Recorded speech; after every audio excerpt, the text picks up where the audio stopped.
चित्त और मन के बारे में क्या जानकारी आपको हुई है? अब मन तो सब ख्याल कराता वही मन है। चित्त और पूर्व की जो है मतलब वृत्तियां हैं उसी चित्त, वही चित्त है।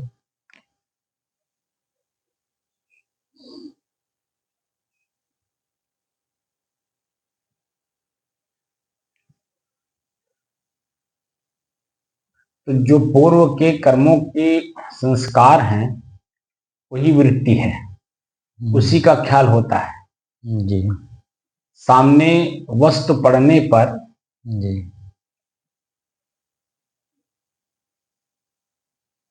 पूर्व की वृत्तियां जागृत हों कर्मों के,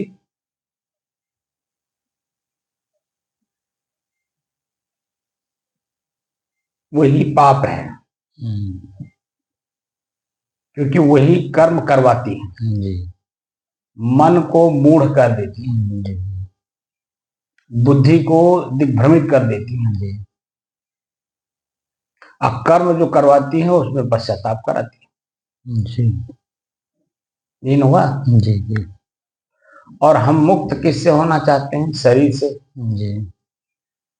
मोक्ष किससे चाहिए? शरीर से चाहिए। शरीर से चाहिए। तो शरीर न रहे उसका क्या उपाय है? और मैं रहूं लेकिन शरीर न रहे, इसके बारे में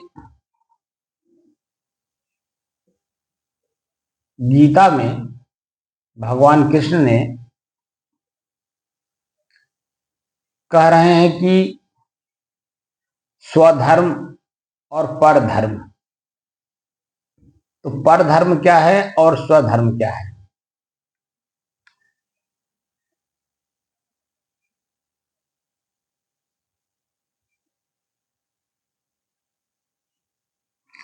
क्या इसके बारे में गीता पढ़े हैं कि नहीं?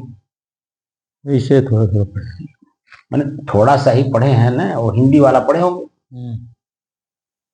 तो उसमें क्या समझ में आपको आया? तो बहुत समझ में नहीं आया साहब। वह तो ये हुआ कि हिंदी में अक्षर में लिखा है, अच्छा, हमारे अनुकूल है क्योंकि मैं हिंदी जानता हूँ, संस्कृत नहीं जानता इसलिए संस्कृत नहीं पढ़ते हैं। हिंदी वाला पढ़ लिए कि इस किताब में ये बात लिखी है। बात खाली जो शब्द है वही पढ़े, लेकिन वो किस अर्थ में लिखा है, किस जगह प्रयोग होता है, वो सब के बारे में कोई पता नहीं। बस किताब है, पढ़िए क्योंकि पढ़ने आता है। पढ़ना लिखना समाज के लोगों ने सिखा दिया।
अपने ही चंचल मन को अपने ही बस में करके एकाग्रता, स्थिरता एवं स्वयं अपने आप में शांति का अनुभव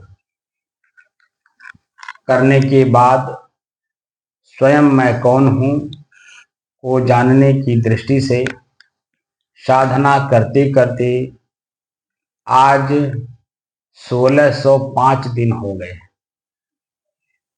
तारीख 30 मार्च सन 2026, दिन सोमवार, प्रातः काल का समय।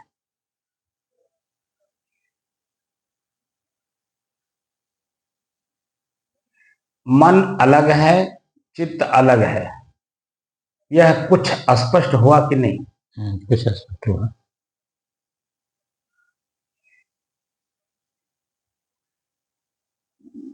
मन बनता है वर्तमान के दृश्य को देखने से। भी देखता कौन है? दृष्टा। जी। दिखाई क्या देता है? दृश्य। दृश्य कैसा है? दृष्टा उसी तरह से प्रभावित होता है। जी। दृष्टा अगर अपने सभी इंद्रियों को उनकी क्रियाओं से बंद कर दे, मैंने रोक ले, तो मन बनेगा? जैसे आंख, हमारा आंख बंद है, नहीं बने, कुछ नहीं बने। वर्तमान में मेरा आंख बंद है जी। तो इस कक्ष में जो कुछ भी है कुछ पता नहीं और मेरा आंख देख नहीं रहा है, दृश्य पर आंख की रोशनी नहीं पड़ रही है, तो मैं जो बोल रहा हूं उसमें किसी प्रकार का कोई ज्यादा नहीं है, व्यवधान उत्पन्न नहीं कर रहा है। अगर मैं इस आंख को खोल करके बोलूं तो निश्चित है जो हमें भीतर से दिखाई दे रहा है, जो बोलना चाहिए, वह न बोल करके बल्कि मैं दृश्य पे उलझ जाऊंगा। जी जी, बिल्कुल सही।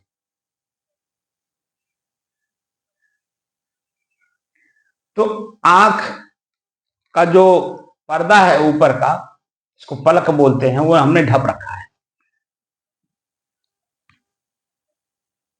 और भीतर में चेतना है कि मैं कहां बैठा हूं और क्या बोलना चाहिए, किस विषय पर हम लोग चर्चा कर रहे हैं। विषय है आत्मा। क्या है? आत्मा। आत्म शब्द है, आत्मा नहीं। आत्मा जो आ की मात्रा म पर लग जाएगा, उसका मतलब है कि वो आत्मान हो गया। और आत्मवान हुए बिना जीव का कल्याण होता नहीं। अभी हम लोग आत्म विषय पर चर्चा कर रहे हैं, आत्मवान हुए नहीं है, उसी विषय पर चर्चा कर रहे हैं और प्रयोग करके उसे जानने की कोशिश कर रहे हैं। हूं तो वही मैं, लेकिन अब मैं इतना भीड़ में अपने आप को खो दिया हूं कि अपने आप को ही पहचानने में अब मुश्किल लग रहा है।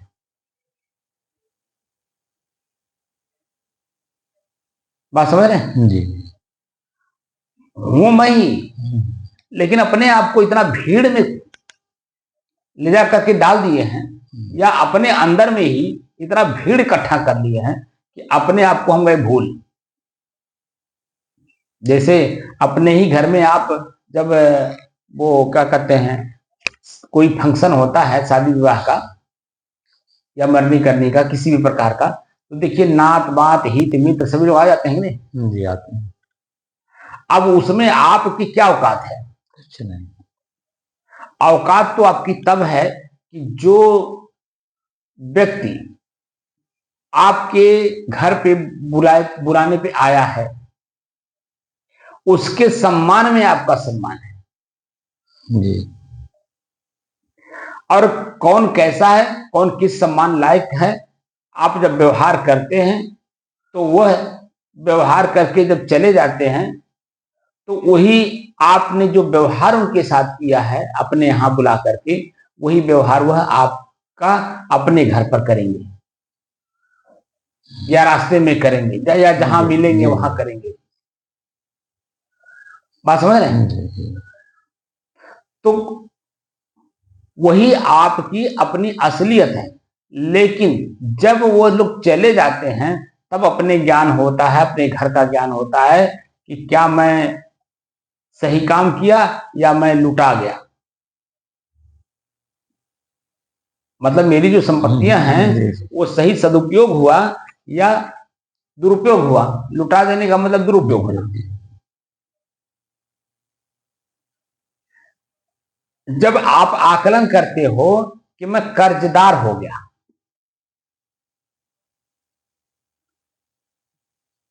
और वह कर्ज मुझे ही चुकाना है, खाने वाले तो आए खा करके चले गए अपनी इज्जत लेकर के, लेकिन उस कर्ज को कौन अदा करेगा? वह तो मुझे ही अदा करना है, क्योंकि मेरे ही व्यवहार पर सामने वाले ने हमें कर्ज दिया है। तो नुकसान हुआ कि फायदा हुआ? कर्जदार अगर हो रहे हो तो हमारा नुकसान हुआ।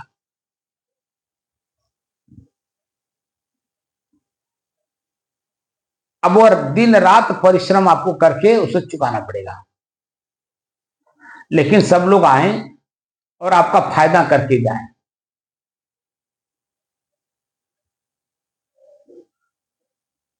तो उस काम को आप बार बार करेंगे कि नहीं करेंगे? ये करेंगे, क्योंकि आपको फायदा दिख रहा है जी। और जिसमें नुकसान दिख रहा है उस काम को बार बार करेंगे? नहीं करेंगे।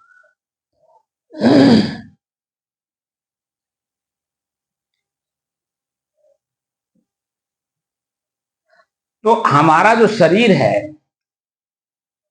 इस शरीर ही मेरा नुकसान कर रहा है।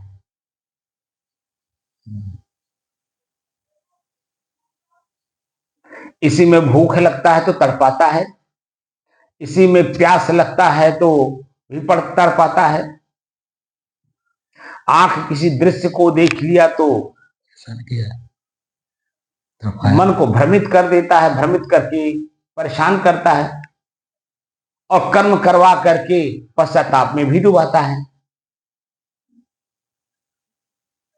जब तक कर्म हुआ नहीं तब तक मन हमारा क्या कहता है, इतना अच्छा अवसर मिला है, ऐसा अवसर फिर कभी मिलेगा नहीं, इसे भोग लो।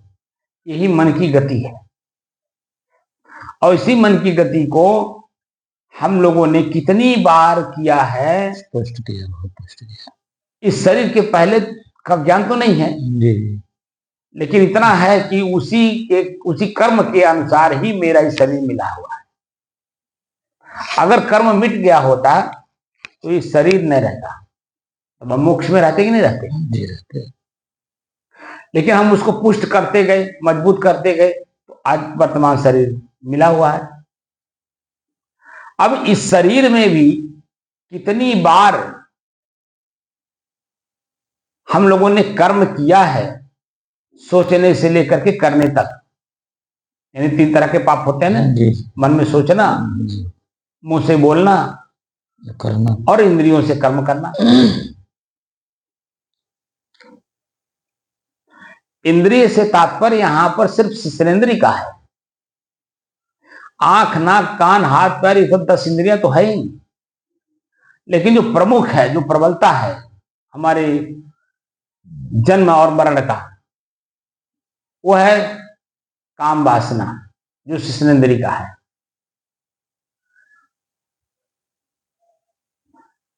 उसे ही हमें अपने बस में करना है, उससे ही हमें अपने आप को मुक्त करना है। जब शिश्नेन्द्रिय का कर्म होगा ही नहीं तो पुनर्जन्म में जाने का कोई साधन ही नहीं मिलेगा। लेकिन जब शिश्नेन्द्रिय का कर्म होता ही रहेगा, आप आंख को जीत लो, कान को जीत लो, जीभ को जीत लो, नाक को जीत लो, हाथ को जीत लो, पैर को जीत लो, भूख और प्यास को जीत लो, सबको कर लो, लेकिन वो जन्म होगा पक्का है। क्योंकि जन्म होने का जो मूल कारण है वो काम वासना है, और काम वासना को हमने पुष्ट किया, कमजोर किया ही नहीं, उसे अपने बस में किया ही नहीं, उससे अपने आप को मुक्त किया ही नहीं। तो अन्य काम करके क्या करेंगे जब जन्म होगा ही, और जब जन्म होगा तो सुबह से लेकर शाम तक, दिन हो या रात हो, एक साल हो, एक दिन हो, एक महीना हो, एक साल हो, एक जन्म हो, पूरा दिन रात दुखी होते रहेंगे। आंख से देख करके दुखी होंगे, कान से सुन के दुखी होंगे, जीभ का स्वाद लेकर के दुखी होंगे, नाक से सुगंध दुर्गंध लेकर के दुखी होंगे। पैर ऐसी ऐसी जगह लेके जाएगा जहां आपको कष्ट ही कष्ट दिलवाएगा। मान लेते हैं बराबर जमीन हो और लगातार आपको 2-3 कोस चलना हो। 2-3 कोस का मतलब हुआ एक कोस में 3 किलोमीटर, 2-3 कोस का मतलब हो गया 10 किलोमीटर लगभग। आप 10 किलोमीटर चलिए तो क्या पैर थकेगा नहीं? थकेगा, दर्द करेगा कि नहीं करेगा? जी करेगा। और जब चलेंगे पसीना भी होगा, आपके शरीर की ऊर्जा नष्ट होगी, धूप भी लगेगा, छांव भी लगेगा, तमाम तरह की चीजें, उसमें मान भी होगा, अपमान भी होगा। आपके विचारों के विपरीत व्यक्ति मिलेगा तो आपको अपमान करेगा, आपके विचारों के अनुकूल मिलेगा तो सम्मान करेगा।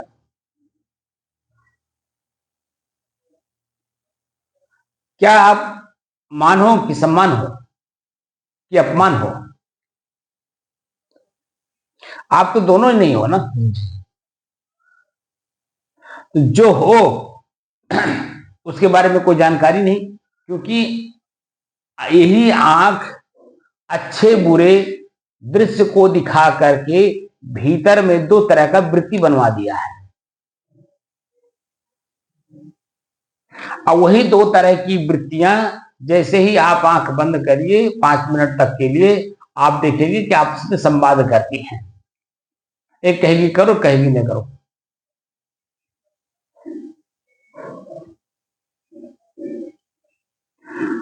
इन दोनों को देखने वाला तीसरा दोनों वृत्तियों को वो जान रहा है, लेकिन क्या अपने आप को जान रहा है?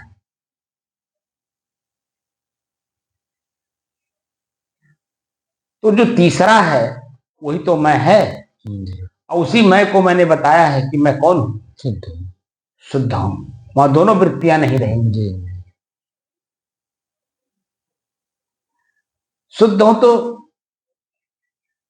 स्थिर भी हो जी, शुद्ध और स्थिर हो तो शांत भी हो, क्योंकि वृत्तियां नहीं रहेंगी, चंचलता आएगी नहीं तो शांत रहेंगी जी। और एक रस हो, आप नींद की अवस्था में भी थे, जागृत अवस्था में भी हैं, और शांत अवस्था में भी आप हैं।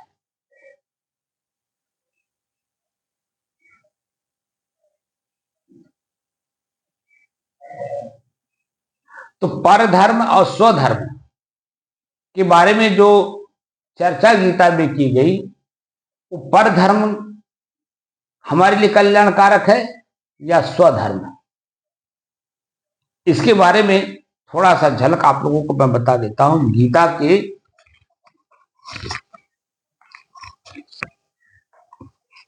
यह है श्रीमद् भगवत गीता, इसमें अध्याय 3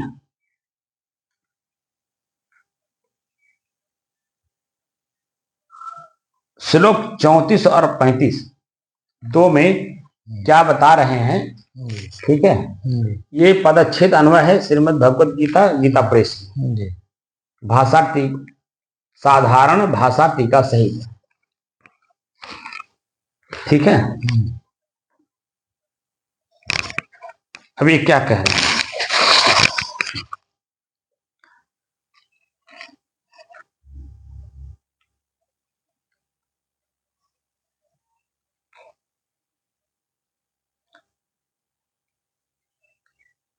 श्लोक 34 अध्याय 3। इंद्रिय सेन्द्रियस्यार्थे राग द्वेषौ व्यवस्थितौ तयोर्न वशमागच्छेतौ ह्यस्य परिपंथिनौ। अब इसका जो संधि विच्छेद है, पदच्छेद, इंद्रियस्य, इंद्रिय, इंद्रियस्य अर्थे राग द्वेषौ व्यवस्थितौ तयोः न वशम आगच्छेत तौ ही अस्य परिपंथिनौ। अब उसका एक एक शब्दों का जो अर्थ दे रहे हैं, अब उसको समझिए। इंद्रियस्य, इंद्रियस्य, इंद्रिय, इंद्रिय के, अर्थे, अर्थ में, अर्थात प्रत्येक इंद्रिय के विषय में, राग द्वेषौ, राग और द्वेष, व्यवस्थितौ, छिपे हुए स्थित हैं, साधक को तयोः, उन दोनों के, वशम, बस में, न, नहीं, आगच्छेत, होना चाहिए, ही, क्योंकि, तौ, वे दोनों ही, अस्य, इसके कल्याण मार्ग में, परिपंथनौ, विघ्न करने वाले महान शत्रु हैं। ठीक है, क्या कह रहे हैं? महान शत्रु हैं। अब इनके ही सापेक्ष 35वें नंबर श्लोक में कह रहे हैं स्वधर्म पालन से कल्याण और परधर्म से हानि। तो परधर्म क्या है और स्वधर्म क्या है, यहां इस लाइन में बता रहे हैं। श्रेयान स्वधर्मो विगुणः परधर्मात् स्वनुष्ठितात् स्वधर्मे निधनम श्रेयः परधर्मो भयावह भयावहः। श्रेयान स्वधर्मः विगुणः परधर्मात् स्वनुष्ठितात् स्वधर्मे निधनम श्रेयः परधर्मः भयावहः। इसलिए उन दोनों को जीतकर सावधान हुआ स्वधर्म का आचरण करे। यहां लिखा ना, इसलिए उन दोनों को जीतकर, किसको? इंद्रियों की जो विषय हैं, ठीक है, उन विषयों को जीतकर, क्योंकि इसलिए उन दोनों को जीतकर सावधान हुआ स्वधर्म का आचरण करे। अब स्वधर्म का आचरण कैसे करेंगे, उसी का यहां वर्णन कर रहे हैं। परधर्म तो इंद्रिय का बस में हो गया, और स्वधर्म क्या है? स्वनुष्ठितात, अच्छी प्रकार आचरण में लाए हुए, परधर्मात्, दूसरे के धर्म से, विगुण, गुण रहित भी, स्वधर्म, अपना धर्म, श्रेयान, अति उत्तम है। स्वधर्मे, अपने धर्म में, तो निधनम, मरना भी, श्रेयः, कल्याण कारक है, और परधर्म, दूसरे का धर्म, भयावह, भय को देने वाला है। तो परधर्म क्या है? स्वधर्म क्या है? परधर्म हमारा शरीर है। क्या है? शरीर अपना, हमारा शरीर ही परधर्म है। इसके अर्थ में हम जिएंगे तो हम भयभीत रहेंगे ही, क्योंकि ये जो शरीर है, इसी शरीर से ही ईमानदारी भी होती है, इसी शरीर से चोरी और डकैती भी होती है। बात समझे? जी। दोनों अर्थों में शरीर अगर है तो कष्टदायी है, यह हमें भयभीत करेगा कहीं न कहीं, किसी न किसी रूप से। इस समय मैं भक्तों को देख रहा हूं, जो भक्त काफी समय से संत का समागम किए हैं, सत्संग किए हैं, सेवा किए हैं संतों का, उनको भी मैं देख रहा हूं कि उन्हें हार्ट का प्रॉब्लम है। यहां तक कि मैंने अभी देख रहा हूं कि जो संत के रूप में जब तक शरीर में थे तब तक बहुत बड़ी बड़ी बातें की, जब उनका शरीरांत होना हुआ उनको भी हार्ट का प्रॉब्लम हुआ। जैसे अभिलाष साहब, अभी आपने पूछा ना कि बढ़ारा गए थे क्या? जी। तो मैं बढ़ारा गया था।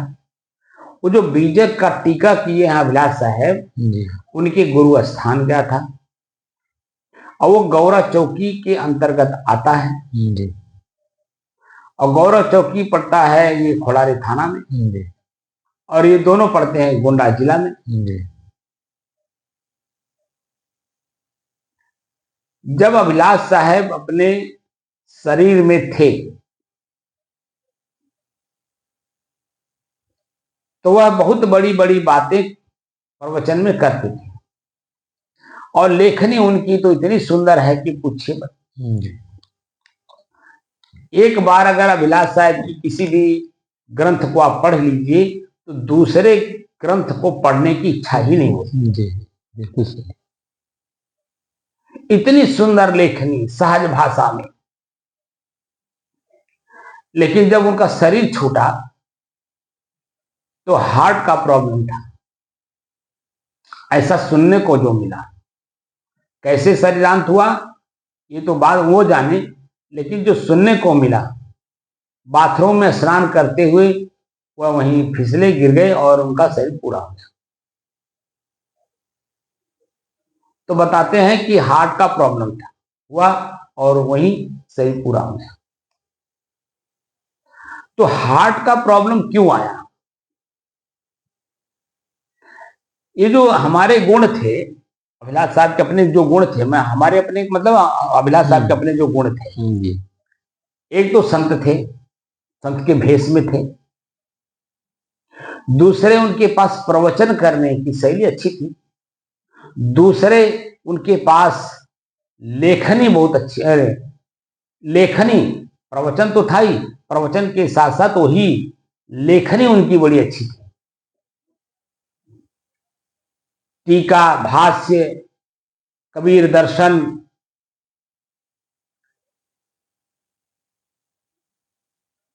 सैकड़ों ग्रंथ उन्होंने लिखा है और उसी के बदौलत उनके पास कहीं संत बनने के बाद उनके पास कहीं अपने ठहरने के लिए निजी स्थान नहीं था। वो गुरु स्थान पे रहते थे या भ्रमणशील ही रहते थे। उनके दिमाग में पता नहीं कहां से बात आई तो इलाहाबाद में वो अपना अस्थाई आश्रम बनाने की कोशिश की। अब उसी प्रवचन और पुस्तक की लेखनी उनको वहां पर पहले प्रीतम नगर में उन्होंने बनाया, 1 बीघा आधा बीघा जो भी थे मिल लिया।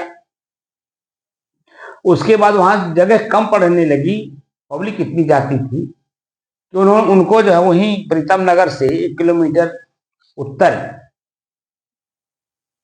कबीर नगर बसाया उन्होंने। ठीक, कबीर नगर जो बसा, बहुत बड़ा एरिया खरीदा गया, बना। आज सारा सुख सुविधा मतलब वहां पर उपस्थित है। अभिलाष साहब नहीं है लेकिन बाहर की सुख सुविधाएं आज भी वहां हैं। उनकी शिष्य शाखाएं हैं, वहां पुस्तक छपता भी है, सेल भी होता है वहां, और अपना जीवन कल्याण करने के लिए नए नए ब्रह्मचारी भी आते रहते हैं, संत भी बनते रहते हैं लोग। लेकिन अभिलाष साहब नहीं है। तो वो जो 0 से लेकर के और 100% तक यानी अपना स्थान जमीन खरीद करके बनाने में कामयाबी जो हासिल की, उनके हार्ट का प्रॉब्लम वही बना।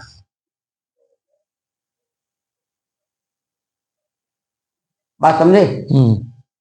तो बाहर की चीजों को जब हम एकत्रित करने लगेंगे, हमारे संन्यास मार्ग में संग्रह कहीं लिखा ही नहीं है, क्योंकि जब आप संग्रह करेंगे तो चित्त वृत्तियां बार बार उसी में जाएंगी।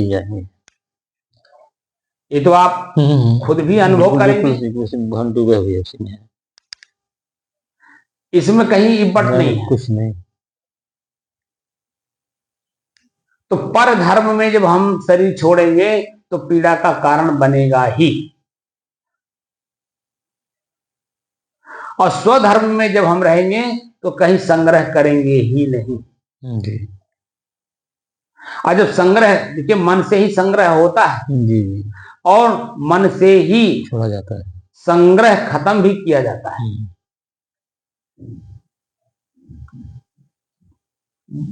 धार्मिक आदमी होते हुए और पर धर्म में शरीर छोड़े तो बता दीजिए कि स्वधर्म उनका क्या कल्याण करेगा, बताइए। नहीं कर पाएगा। तो जो लेन देन उनका है वो लेन देन करने के लिए पुनर्जन्म में जाना पड़ेगा। इतनी बड़ी बड़ी लेखनी, उनका प्रवचन आज भी कैसेटों में है, अब तो यूट्यूब पर भी आने लगा है, उसको भेजने लगे हैं लोग। वो क्या कल्याण करे, दूसरे का तो कल्याण कर देगा, ठीक है, हम समझ रहे हैं, लेकिन अपना जो उसको धारण करेगा वो निश्चित है। जो कि उनके समय में ही 3 महापुरुष उनके सानिध्य में थे। सुखसागर साहब को भी वो देखे थे, उनके गुरुजी अपने थे ही सुखसागर रामसूरत साहब, और साथ साथ विशाल देव का भी, जो बाराबंकी जिले में थे, जो मैंने जिक्र जिसका किया, उनका भी सानिध्य अभिलाष साहब को प्राप्त था। 2 लोगों को तो मैं मान लेता हूं कि वह विद्वान थे, पंथ परंपरा के। सुखसागर साहब खलीलाबाद में एक अच्छे विद्वान थे कबीर पंथ के। दूसरे उनके गुरु जी खुद विद्वान थे कबीर पंथ के अच्छे। और तीसरे जो विशाल देव की बात कर रहा हूं मैं, वह विद्वान नहीं थे लेकिन चरित्र संपन्न थे। रहनी गहनी कथनी तीनों एक थी। ऐसे महापुरुषों के सानिध्य में रह करके आपने चॉइस किसको किया? विद्वता को। विद्वता हमारा कल्याण नहीं करता है, मैं जो बोल रहा हूं ये हमारा कल्याण नहीं करता है। यह तो आप सभी लोगों को जनाने के लिए मैं बोलता हूं कि मेरे भीतर है क्या। भाई मैं ना बोलूं तो आप लोग क्या जान पाएंगे कि मेरे भीतर क्या है। जी सही है। मैंने उदाहरण भी दिया था ना, बरनाला में जो मौनी बाबा थे, ऊपर से मौन रहते थे और भीतर से कामना, इच्छा, वासना, आकांक्षा में भरे पड़े थे। तो उस बाहर के मौन से क्या तात्पर्य है? क्या आपको लाभ मिला? वही बाहर का मौन और भीतर की इच्छाएं आपको पीड़ा दे करके सही छोड़ा दिया। मैंने उसके पूरा जिक्र किया है एक समय में, एक वीडियो में बताया गया। तो बाहर का फोकस हमारे अंदर के फोकस को कमजोर करता है, और जब हम अंदर के फोकस में रहते हैं तो बाहर का अंदर का फोकस जब बाहर करता है तो ये पूरा विश्व आपका हो जाता है। वहां ये गांव, एक शहर, एक जिला, एक राज्य, एक राष्ट्र, वो आपका नहीं होता, पूरा विश्व आपका हो जाता है। क्योंकि आपके भीतर के फोकस से अन्य लोग भी फोकसवान बनना चाहते हैं। हर गांव में हैं लोग, हर शहर में है, हर जिले में है, हर राज्य में है, हर राष्ट्र में है आपको चाहने वाले। तो पूरा विश्व आपका है कि नहीं? विशाल देव अपने जीवन काल में कहीं भी जहां रहते थे वो 6 महीना रहते थे, लेकिन उसको स्थायी नहीं बना दिया। बस घास फूस की झोपड़ी, और जब चलते थे तो फूक के चलते थे कि न रहेगी बांस न बजेगी बांसुरी, न ये रहेगा न हमारी चिंता बढ़ाए, ज्यादा है। न यहाँ के लोग हमसे कहेंगे साहब वहां कोई रहने वाला नहीं है, साहब वहां कोई जो रह रहा है वो दूसरे की सेवा नहीं करता है, वो अपना भजन नहीं करता, ये नहीं करता, वो नहीं करता। स्थानों की दुर्गति है ना जी जी।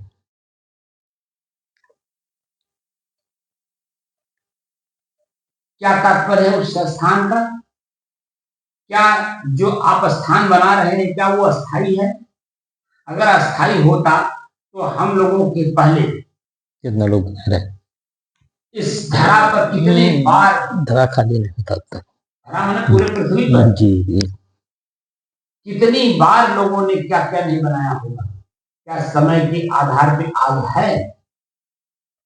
अरे हम ज्यादा तो नहीं जानते, भगवान शंकर जी को ले लीजिए, शंकर जी जब समय से थे तो पूरे पृथ्वी पर आप कहीं भी देखिए तो शिवलिंग मिलेगा। जी।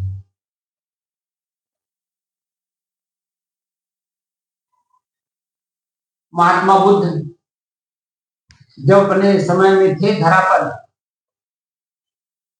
तो उनके अनुयायी आज 40 देशों में हैं, ठीक। उनके द्वारा बनाए गए जो अपना खुद का जो वो था जहाँ साधना करते कराते थे, टीला उसको बोलते थे, कितनी टीलाएं उनके समय में रही होंगी। उनके बाद अशोक सम्राट जहां तक उसका अपना साम्राज्य था वहां तक उस तरह का टीला बनाया और अपने बच्चों को, अपने लोगों को उस महात्मा बुद्ध के विचारों को, उनके कर्मों को, विचारों को और कर्मों को करने और जानने के लिए पूरे अपने राज्य जहां तक साम्राज्य था वहां तक सबको जानने जनाने के लिए उन्होंने सब काम किया। आज वो कहाँ है कहीं दिख रहा है?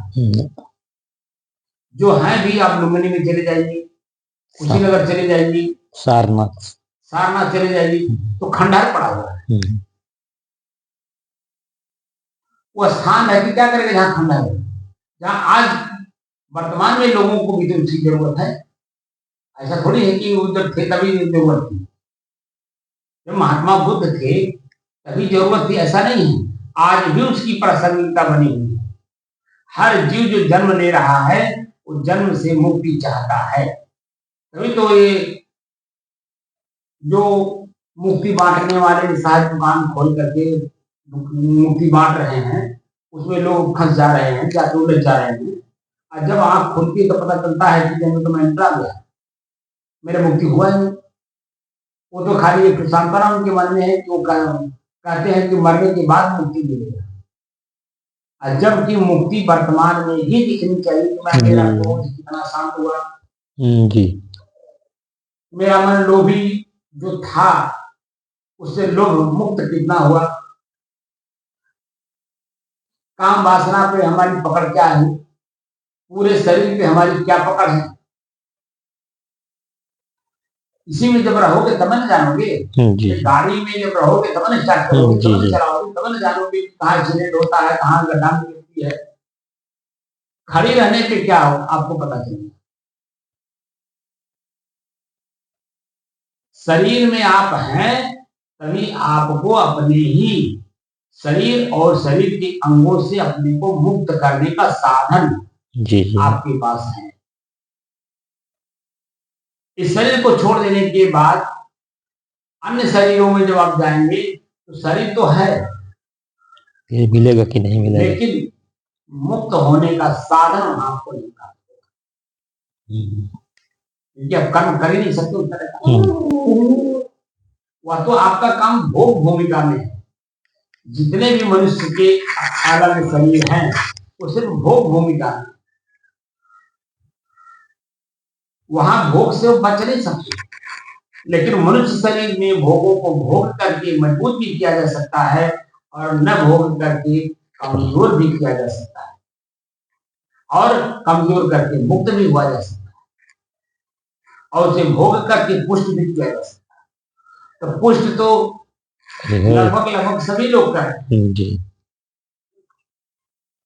वहां किसी को ऐसा नहीं कहा जा सकता कि ये नहीं, सभी लोग करें। मुक्त तो कोई कोई होने के लिए तत्पर है, कोई कोई, लाखों करोड़ों में कोई ये अपने आप को मुक्त करने के लिए तत्पर है। जैसे हम लोग देखिए साधना सिखाए, साधना का मतलब बस में करना होता है। मैं बार बार कहता हूं जी, अपने ही शरीर को अपने ही बस में करने का तरीका बता रहा है, कैसे हमारा शरीर हमारे बस में होगा। हम शरीर के बस में है या शरीर हमारे बस में है, हम कैसे जानेंगे? जानने वाले के सानिध्य में बैठ करके जब हम उसका आकलन करते हैं तब जानते हैं कि शरीर हमारे बस में है या हम शरीर के बस में। गाड़ी जब ड्राइवर के बस में रहती है तो पूरा विश्व ड्राइवर घूम के चला आता है, गाड़ी में कहीं खरोच तक नहीं होती। लेकिन जब ड्राइवर ही गाड़ी के बस में हो जाएगा तब क्या होगा? एक्सीडेंट होगा। तो एक्सीडेंट तो निश्चित है,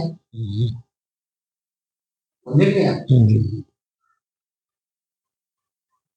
तो उसमें कोई भी बैठेगा तो निश्चित है उसका एक्सीडेंट होना ही है। या तो हाथ पैर टूटेगा, कोमा में जाएंगे, या तो ऑन द स्पॉट मरेंगे। यही होता है जी। तो हम क्या करें? हमारा कर्तव्य बनता है कि जब मैं इतना ऊंची सोच रखता हूँ, चिंतन रखता हूँ, उसको जानने की कोशिश कर रहा हूँ, तो अपने आप को मुक्त करने का तरीका हमें आना चाहिए कि शरीर रूपी गाड़ी हमारे बस में हो, न कि मैं शरीर रूपी गाड़ी के बस में हूँ। जितना भी एक्सीडेंट हो रहा है, काम वासना में लिप्त हो रहे हैं, क्रोध में लिप्त हो रहे हैं, लोभ में लिप्त हो रहे हैं, वह सब एक्सीडेंट है, शरीर के अधीन होने का परिणाम है। और उसी परिणाम को हम लोग दिन रात भोग रहे हैं, फिर भी उससे बचने का उपाय नहीं खोज रहे हैं।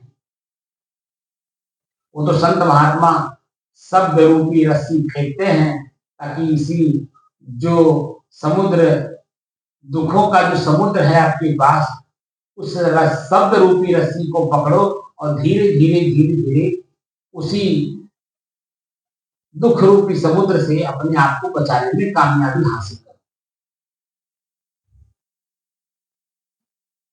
तो जो जीव, जी यहाँ साधक की बात हो रही है जी, जो जीव शब्द रूपी रस्सी को पकड़ा, निश्चित है कि वह अपने को मुक्त करेगा देर सवेर। बात समझे जी?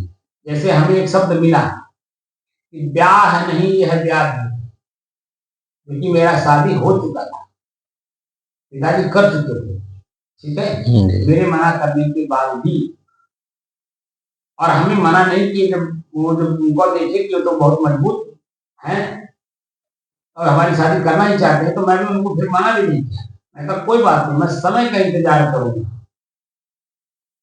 भाई आज उनका समय है, वो मजबूत है अपनी जगह पे, मैं उनका बेटा हूं ना, बाप तो हूं नहीं उनका मैं, तो मेरी बात मानेंगे। वो मेरे पिता हैं, बाप है मेरे, तो उनकी बात को मानना मेरा कर्तव्य है। मैं कर्तव्य का पालन करूंगा, लेकिन अवसर ढूंढूंगा जरूर। तो शादी भी हुई और शादी के 1.5 साल बाद ही गौना तो लाया नहीं था। मौका अच्छा मिला और उसी मौके को मैंने भुना लिया। आज देखिए पैठ के निकरण हार, बलिहारी के ही पुरुष की जो पैठ के निकरण हार, तो सब कहते हैं काजर केली कोठरी उड़ता है संसार, बलिहारी के ही पुरुष की जो पैठ के निकरण हार। वाल्मीकि जी को ले लीजिए, गोस्वामी तुलसीदास जी को ले लीजिए, अंगुलमाल को ले लीजिए, हमारे अभिलाष साहब को ले लीजिए, महात्मा बुद्ध को ले लीजिए। जो इस तरह से उसमें प्रवेश करके भी अपने आप को बचा ले गए, जान लीजिए वही कवि साहब कहते हैं बलिहारी वह व्यक्ति, वह जीव है जो बैठ के नहीं करना, जो बैठ भी गया और उससे मुक्त भी कर गया। उसी में लिप्त मत होइए, उसको देखिए, जानिए, समझिए। मैंने क्या कहा था कि जहां पर 4 आश्रमों का वर्णन है, ठीक है, ब्रह्मचर्य, गृहस्थ, वानप्रस्थ और संन्यास। वैसे ब्रह्मचर्य के बाद सीधे संन्यास का प्रावधान था हमारे यहाँ गुरुकुल परंपरा में, लेकिन मान लीजिए जो लोग नहीं जा पा रहे हैं डायरेक्ट संन्यास मार्ग में, तो उनको घुमा दिया गया, तो गृहस्थ में जाओ, फिर वानप्रस्थ में रहो, फिर संन्यास धारण करेगा। तो गृहस्थ परंपरा में प्रवेश करने का नियम बताया, ब्रह्मचर्य का भी नियम है, गृहस्थ का भी नियम है, वानप्रस्थ का भी नियम है, तो संन्यास का भी नियम है। तो गृहस्थ में जब प्रवेश कराते थे तो उसमें स्पष्ट कर दिए थे कि एक बार सिर्फ संभोग करो, सिर्फ देखने, जानने और समझने के लिए। जब तटस्थ रहोगे, दृष्टा भाव में रहोगे, तभी तो दृश्य को मैं भोग रहा हूं या दृश्य मुझे भोग रहा है कैसे पता चलेगा।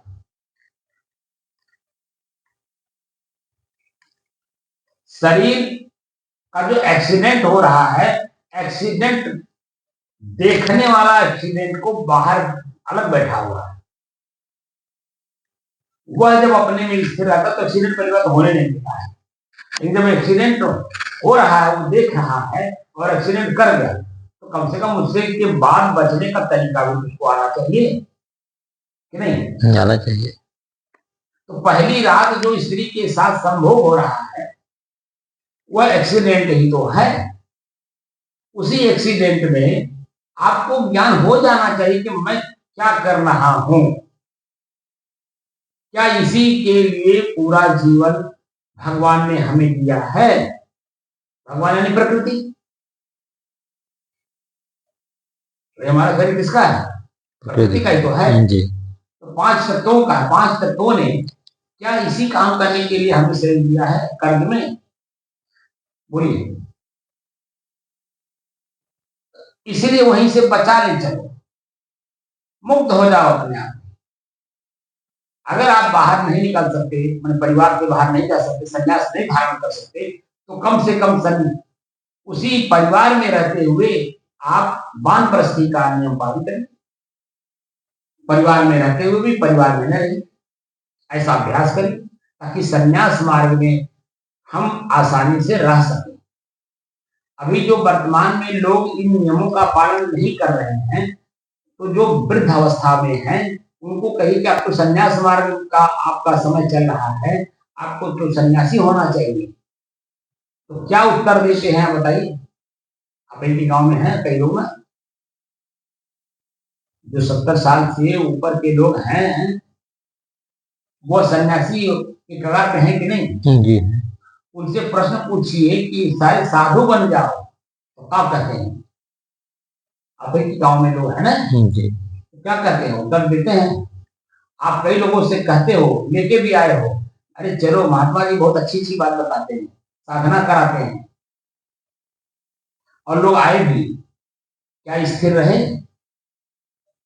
आप बोलिए। आप तो अपने नाथ बात को भी लाए जी, क्या वो नाथ बात आपकी बात को विश्वास किए? नहीं कर पाए। क्या आपकी तरह वो स्थिर होकर के इस पे काम कर रहे हैं?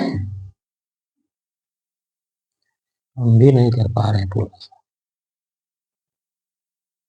नहीं, फिर भी आप तो कम से कम एक चीज तो आपके लिए फायदेमंद है कि आपकी पत्नी आपसे पहले शरीर छोड़ जी, ये प्लस पॉइंट है। तो कम से कम आपको दोनों टाइम बैठने का मौका तो मिल रहा है, सुनने को तो मौका मिल रहा है जी, सही बात को सही जगह पर जो प्रयोग किया जा रहा है जी, वह समझने का तो मौका मिल रहा है जी, कि हमने कौन कौन सी गलती कहाँ कहाँ की है जी, और गलतियों को कैसे फिर निकाला जाए। तय लग करके रखा हुआ है, उसको कैसे निकाला जाए।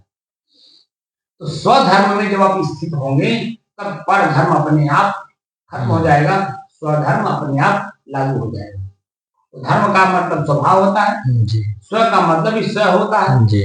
तो स्वयं का भाव यानी कीमत हम स्वयं अपने कर्मों के द्वारा ही तो जानेंगे। एक बार जो कर्म कर चुके हैं, क्या वो सही था या आज जो हम कर रहे हैं ये सही है। तो उससे पता चल रहा है कि वह जो मस्ती में हमने काम किया वो हमने गलत किया। अब जो हमें समय मिला, जो हम जानकारी हासिल कर रहे हैं उसके विषय में, उसमें पश्चाताप हो रहा है। तो पश्चाताप नहीं करना है, आगे के लिए अपने शरीर को सतर्क रखिए ताकि हमारे से शरीर से दोबारा उस तरह का एक्सीडेंट ना हो। क्योंकि अभी आप देख रहे होंगे, गांव में ही आप देख लीजिए, जो बुजुर्ग लोग हैं वो अपने घर को नहीं छोड़ रहे हैं। उसका कारण क्या है? जब आप ढूंढोगे तो वही कारण दिखेगा कि वो वासना और मजबूत कर रहे हैं। इच्छाएं प्रबल हैं, बात समझ रहे हैं?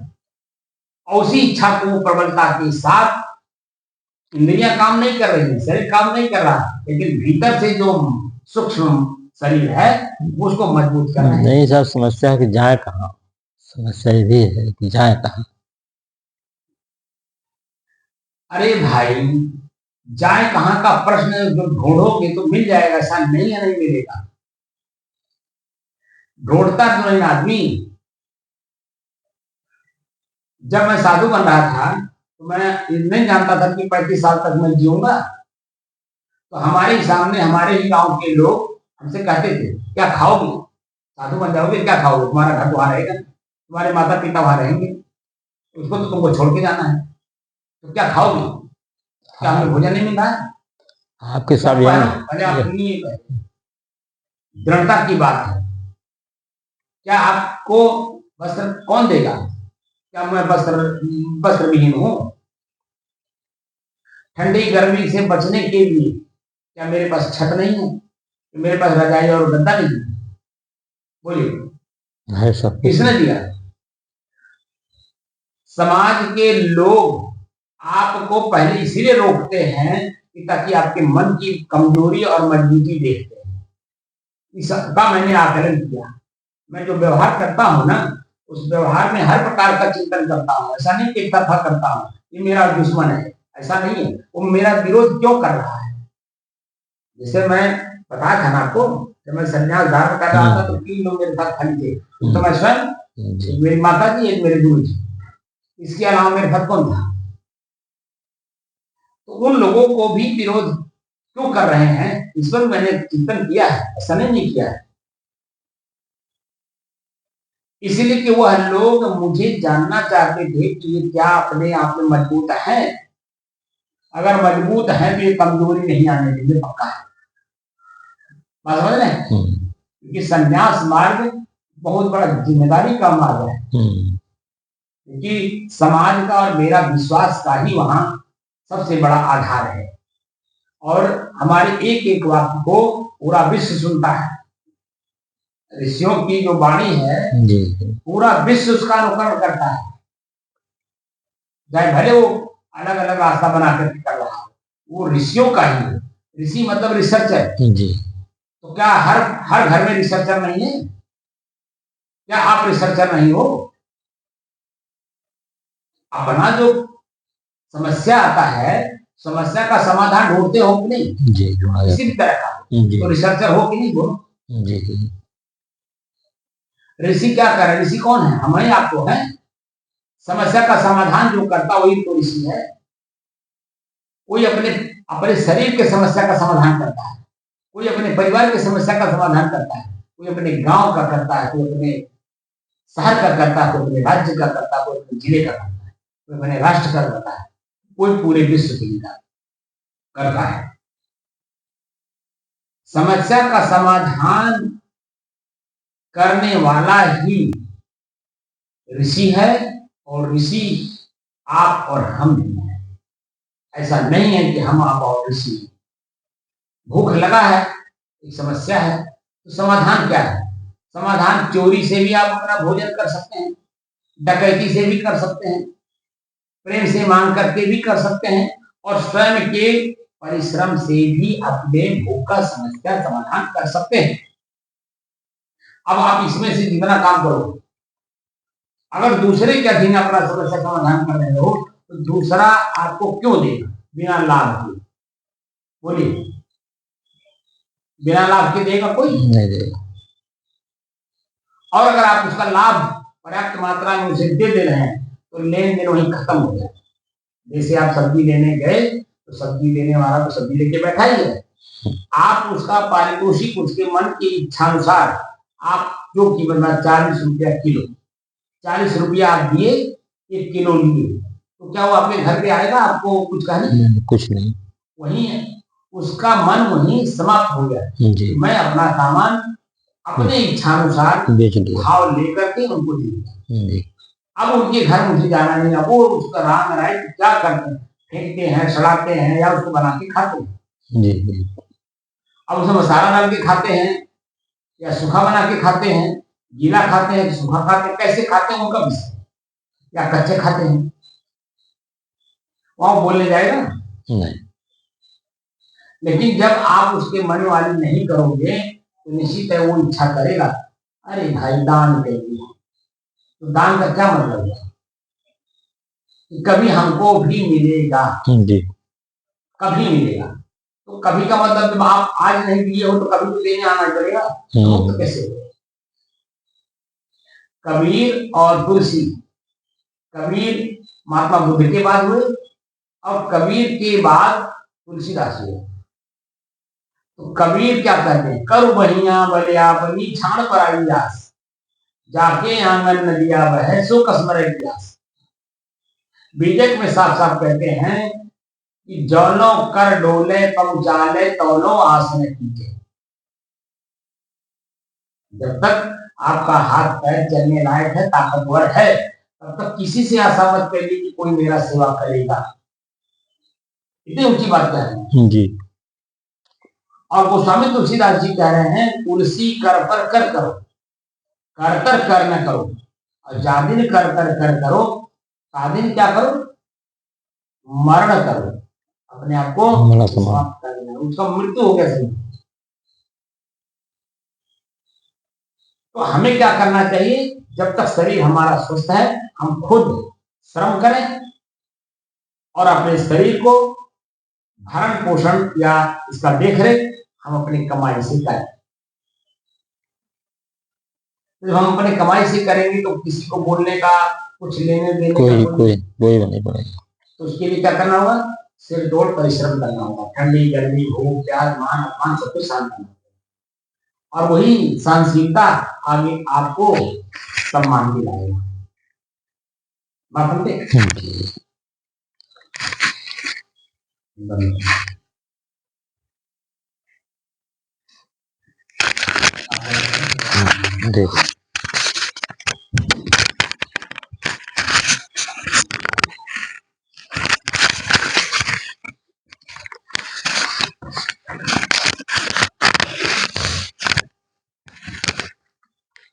तो स्वधर्म और परधर्म, परधर्म हमारा शरीर है और शरीर को देख रेख करने वाला जो इस शरीर में है वही स्वधर्म है।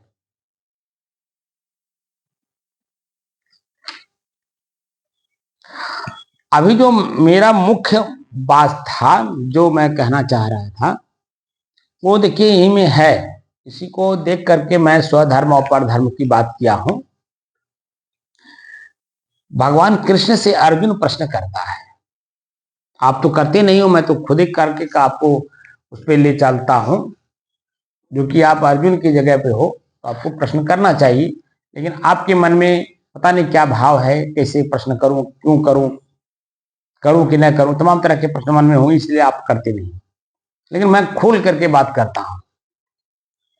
यहां जो 36वां श्लोक है 3रे अध्याय का, अर्जुन प्रश्न करता है कृष्ण से, क्या कहता है, बलात् मनुष्यों को पाप में प्रवृत्त कौन करता है। इस विषय में अर्जुन का प्रश्न है, ठीक है।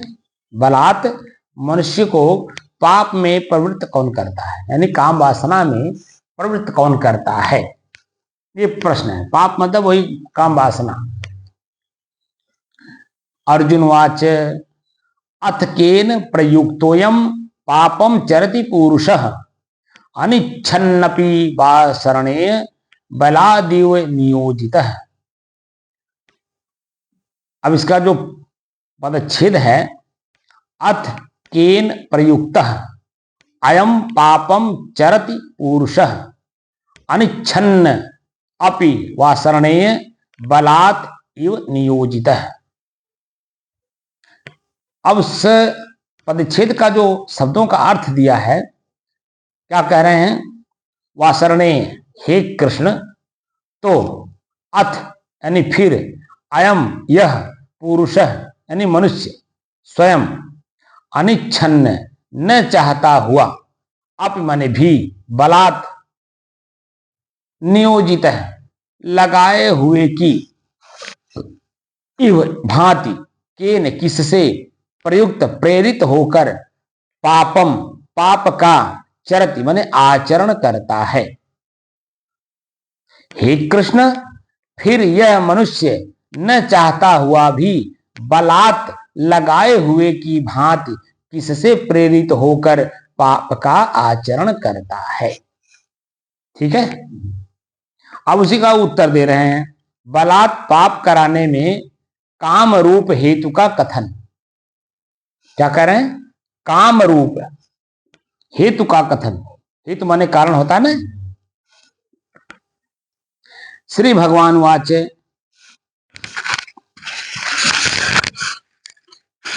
काम एस क्रोध एस रजोगुण समुद्भव महासनो महापापमा विध्येनमि वैरिणम। काम एसः क्रोध एसः रजोगुण समुद्भव महासन महापापमा विद्धि एनम इह वैरिणम। इस प्रकार अर्जुन के पूछने पर श्री कृष्ण महाराज बोले, हे अर्जुन, रजोगुण समुद्भव, रजोगुण से उत्पन्न हुआ, एसह यह, काम, काम ही, क्रोध क्रोध है, एसह यह, महासन है, बहुत खाने वाला अर्थात भोगों से कभी न अघाने वाला, और महापापमा बड़ा पापी है।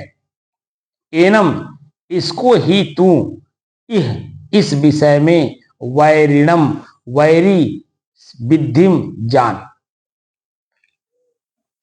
क्या कह रहे हैं? रजोगुण से उत्पन्न हुआ यह काम ही क्रोध है, यह बहुत खाने वाला अर्थात भोगों से कभी न अघाने वाला और बड़ा पापी है। इसको ही तू इस विषय में बैरी जान, दुश्मन जान।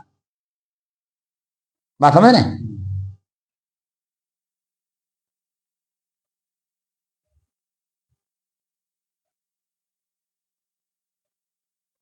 अब इसके बारे में जो और बातें लिखे हैं वह मैं आपको बाद में बताऊंगा इसमें क्या लिखा है। 38वां श्लोक स्पष्ट करता है, काम रूप बैरी से ज्ञान ढका हुआ है, इस विषय का दृष्टांतों सहित वर्णन। हमें जो स्थिरता देता है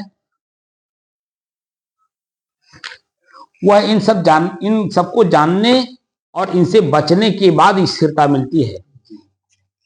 और अगर हम इस बारे में जानेंगे नहीं तो जो स्थिति हमारी मजबूत हो रही 4 से 6 घंटा, 6 घंटा से 8 घंटा तक बैठने की, तो वो कमजोर पड़ जाएगी।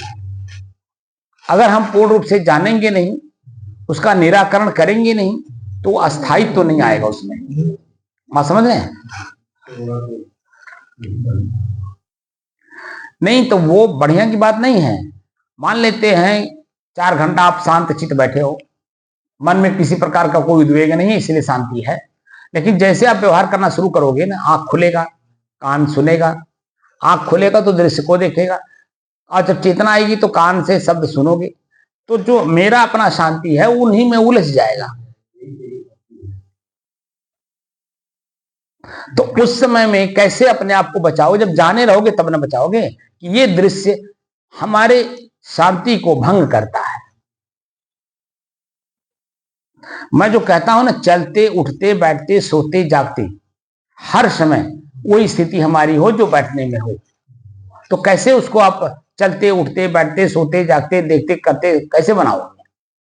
जब जाने रहोगे कि कौन सा दृश्य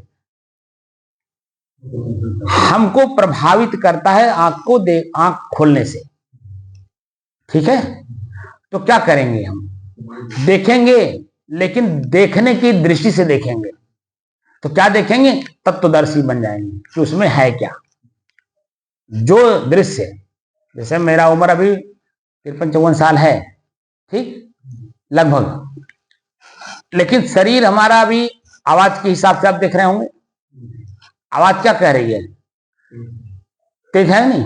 इसका मतलब है कि शरीर में जान है।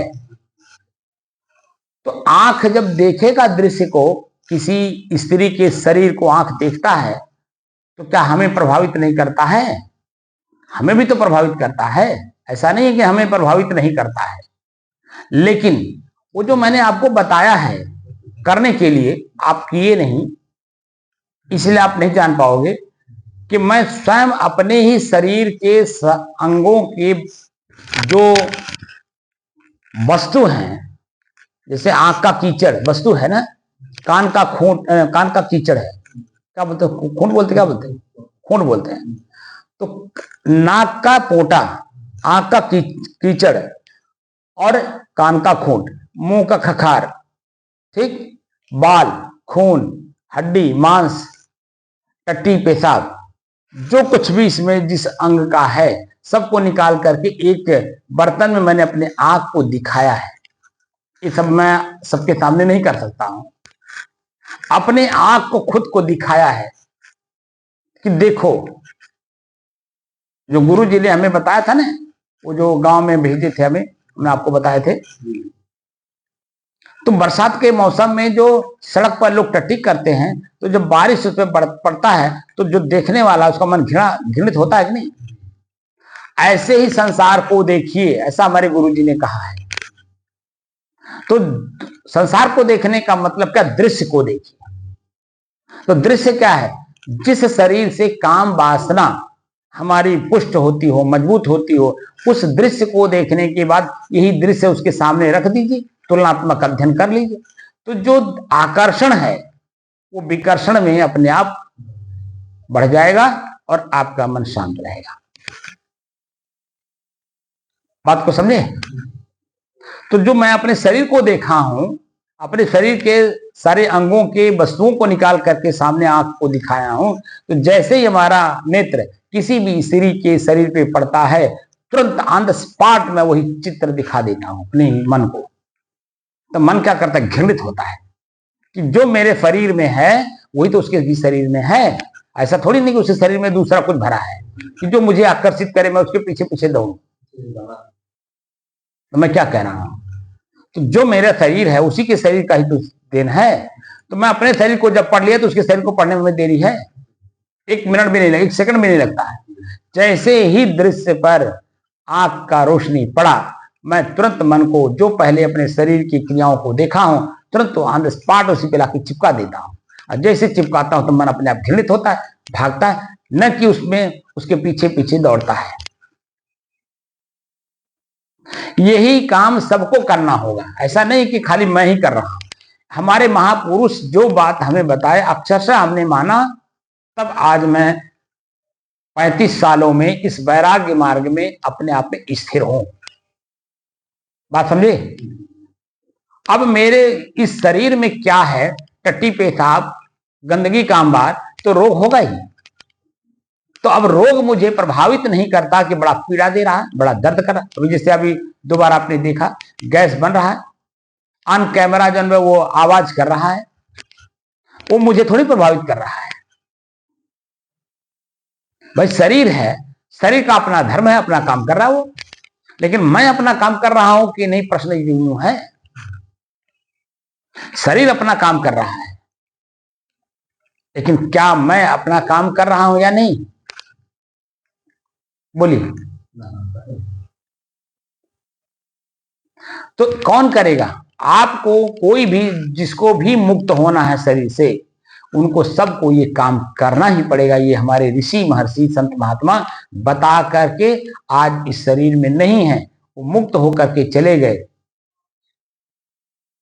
लेकिन उनकी जो लेखनी है, उनके जो मार्ग हैं, उस मार्ग को जो भी अनुसरण करेगा, ठीक है, निश्चित है कि उनके पद चिन्हों पे चल करके वही प्राप्त करेगा जो हर जीव सिर्फ चाहता है। मिलता उसको है जो करके देखता है, जो सिर्फ पढ़ता है, याद करता है, दूसरे को सुनाता है, वह तो उसको कई बार मैंने कह चुका हूं कि कबीर साहब 3 उदाहरण देते हैं। पहले तो 2 ही कहा हूं, अब आज तीसरा भी कह दे रहा हूं। 3 उदाहरण देते हैं, करछुल, गधा और कुत्ता। कुत्ता तीसरा मैं जोड़ दिया ना जी। मैं नहीं कह रहा हूं, कबीर साहब कह रहे हैं, भूं की कुकुर मर गयऊ, अब काज न एक सियार से भयऊ। बोलिए। करछुल हर व्यंजन में जाता है, लेकिन क्या उसका स्वाद भी जानता है? तो प्रवचन करने वाला हर किताब पढ़ता है, वो सिर्फ एग्जाम्पल देने के लिए, समय बढ़ाने के लिए, क्योंकि 3 घंटा बोलना है, वो 3 घंटा बोलेगा क्या अगर हर ग्रंथ को पढ़ेगा नहीं तो? बोलिए। वो एग्जाम्पल दे दे करके समझाएगा नहीं तो 3 घंटा बोल पाएगा? बोलिए। तो हर किताब को पढ़ता है वो सिर्फ दूसरे को सुनाने के लिए, 3 घंटा बोलने के लिए।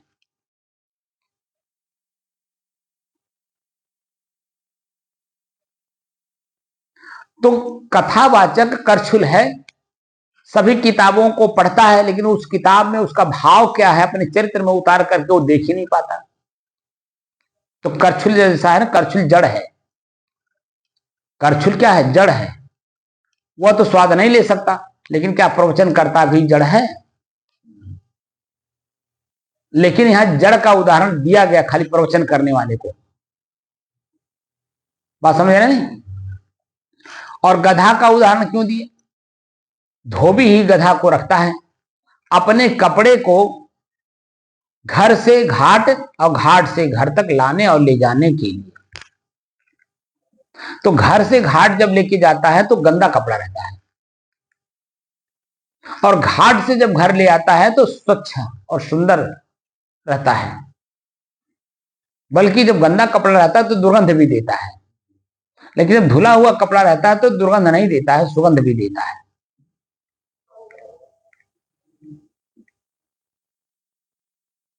लेकिन उस कपड़े से उस गधे को क्या मतलब है? क्या कपड़ा, उस कपड़े में से कोई ये कपड़ा पहन करके अपने शरीर को ढक सकता है?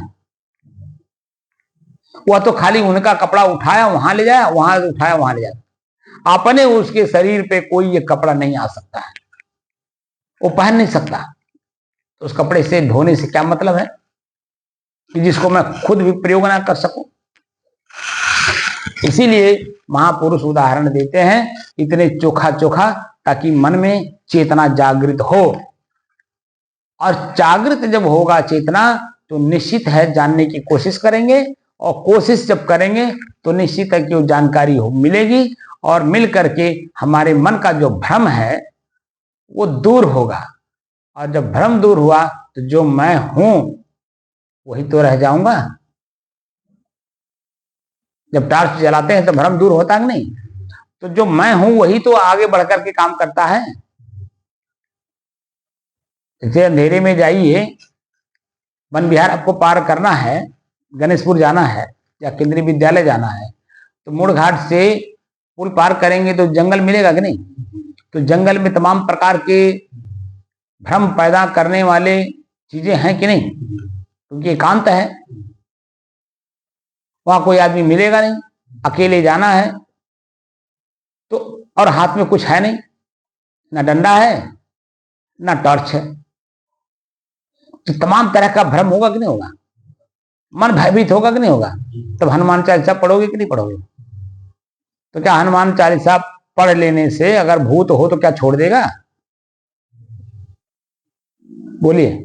अगर भूत हो और हनुमान चालीसा पढ़ो तो क्या वो छोड़ देगा? वो तो भूत नहीं है, इसलिए हनुमान चालीसा पढ़ने पर भूत आपके किनारे नहीं आता है। बोलिए। जितने विद्वान लोग हैं शब्दों के, ठीक है, उनके घर में पत्नियां हैं कि नहीं? तो गीता पढ़ लेने से क्या पत्नी के साथ संबंध बनाना छोड़ दिए? बोलिए हमें आप। तो पढ़ने से, सुनने से, सुनाने से क्या हमारे शरीर की जो धर्म है, क्रियाएं हैं, क्या वो हम अपने बस में कर ले गए? उसके लिए हमें ना बोलना है ना पढ़ना है, हमें बल्कि करना होगा। उसी तरह से कार्य करने होंगे जिससे कि हमारे शरीर की इंद्रियां जागृत ना हो। तो हम लोग कर रहे हैं तब न जान रहे हैं, और जो नहीं करेगा वो खाली पढ़वे करेगा, कहता है मैं बहुत ज्ञानी हूं। तो बहुत ज्ञान का क्या मतलब? 4-4 5-5 लिखे बाटे। तो 4-5 लड़के जब पैदा हो गए तो उनके द्वारा उत्पन्न हुए जो कठिनाइयां हैं, दुख हैं, वो आपको झेलना पड़ रहा है कि नहीं? तो कौन सा ज्ञान आपके पास है कि तनाव, चिंता, भय, पश्चाताप, आत्मग्लानि हो रहा है? क्या मतलब उसका? हार्ट अटैक हो रहा है, ब्रेन हेमरेज हो रहा है, सुसाइड कर रहे हो, तमाम प्रकार की चिंताएं बढ़ रही हैं। चिंताओं के कारण ही तो तनाव बढ़ रहा है। तो क्या मतलब उसका, उस पढ़ने का, उस सुनने का, सुनाने का? बिना खुद के खेती किए ये कहिए कि फसल हमें मिले तो क्या मिल जाएगा? किसी की खेती जाके काट लोगे आप? बोलिए। अपना खेती खुद करना होगा, तब आप फसल के माध्यम से राशि ढेरी आपको मिलेगी, उसी को बेच करके हर काम आप कर सकते हो, क्योंकि खुद का उपजाया हुआ है, उसमें किसी भी प्रकार का सामाजिक बुराई नहीं आएगा, न कोई आपके ऊपर लांछन लगाएगा कि चोर है, कि बेईमान है, कि डकैत है। लेकिन खुद नहीं करोगे तो निश्चित है कि सामाजिक दृष्टि से आप समाज के चोर हो। अब चाहे प्रत्यक्ष में हो चाहे अप्रत्यक्ष में हो, अब इसका आकलन तो खुद करो। तो वृत्तियां जो काम वासना में लिप्त हैं, इनको हम कैसे अपने बस में करें? तो वृत्तियों को बस में करने से पहले हम स्वयं अपने बस में हों, अपने आप को देख लें, जान लें, समझ लें, और उसमें स्थिरता बनाने में कामयाबी हासिल करें। 1 घंटे, 2 घंटे, 4 घंटे, 6 घंटे, 8 घंटे, यानी 24 घंटे तक लगातार एक रस, एक भाव में आप बने रहें। उसके बाद सारे भाव अपने आप, जो भी रास्ते में रुकावटें हैं, अपने आप दूर होती चली जाएंगी। वो आपको दूर करना नहीं पड़ेगा, बस जो आप हो उसी में रहने का अभ्यास या तो शुरू करो, और शुरू किए हो तो उसको मजबूत करो 24 घंटे तक लगातार करने के लिए। प्रेमानंद जी का शिष्य प्रेमानंद जी से ही पूछता है कि मुझे तो आत्मज्ञान हो गया। तो आश्चर्यचकित करते हैं प्रेमानंद जी, आत्मज्ञान हो गया? और फिर कहता है आत्मज्ञान होने के बाद फिर तनाव में भी हो। फिर आश्चर्य प्रकट करते हैं कि आत्मज्ञान और तनाव, ऐसे बोलते हैं वो। तब उसी का उत्तर देते हैं कि आत्मज्ञानी पुरुष, एक आदमी का नाम, एक संत का नाम लिए, वो आदमी मतलब साधक का, साधक यानी संत का, कि 18 घंटा तक लगातार वो बैठते थे। बोलिए, वो खुद भी संत हैं और अपने शिष्य को संत का होने का उपमा देते हैं, अपने से अलग किसी संत का, कि 18 घंटे तक लगातार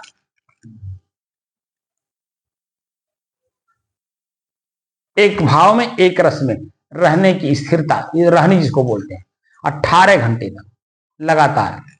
अब उनके शरीर का दर्द, पीड़ा, भूख, प्यास, मान अपमान कहीं कुछ दिखाई देगा? जब एक भाव में है।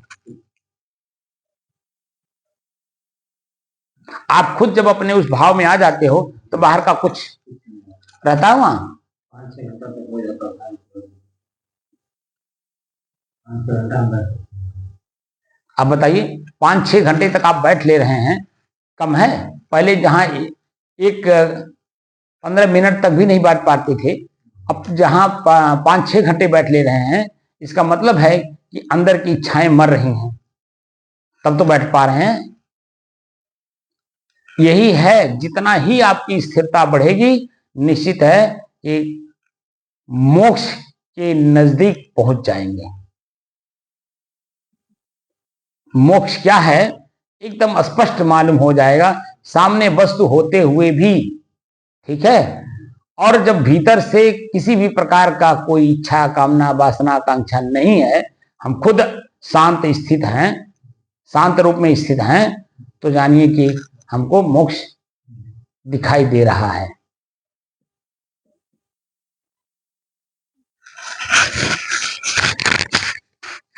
बात समझ में आ गया?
साहिब बंद कर दीजिए।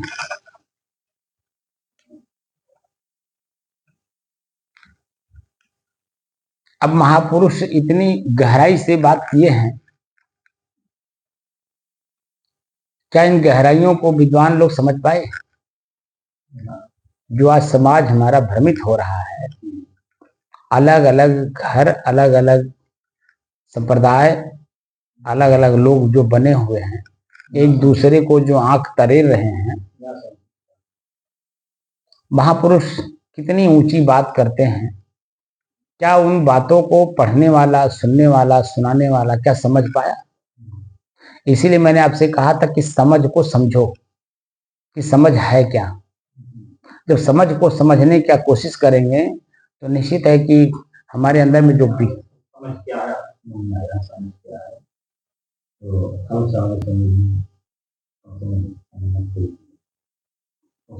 समझ है क्या, समझ में बात आई। अभी आगे समझ पहले हम क्या समझे थे, अब क्या समझ रहे हैं, अब यही दोनों का अब सारा इसमें भी हम जीरो ही समझ रहे हैं। मैंने आपसे बताया ना नहीं जी, कि किसान अगर बनिया के साथ बैठे तो क्या समझेगा। कुछ नहीं समझ पाएगा। किसान के पास बैठेगा तब न समझेगा। बोलिए। एकदम ध्यान नहीं दे पाए थे, आप कहे थे इस बात को, लेकिन विचार नहीं कर पाए थे। अब हमको जानकारी हुई है।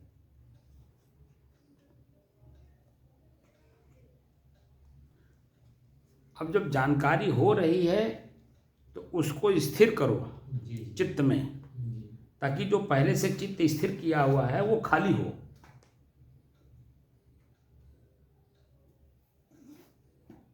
बात समझे। जी। साहेब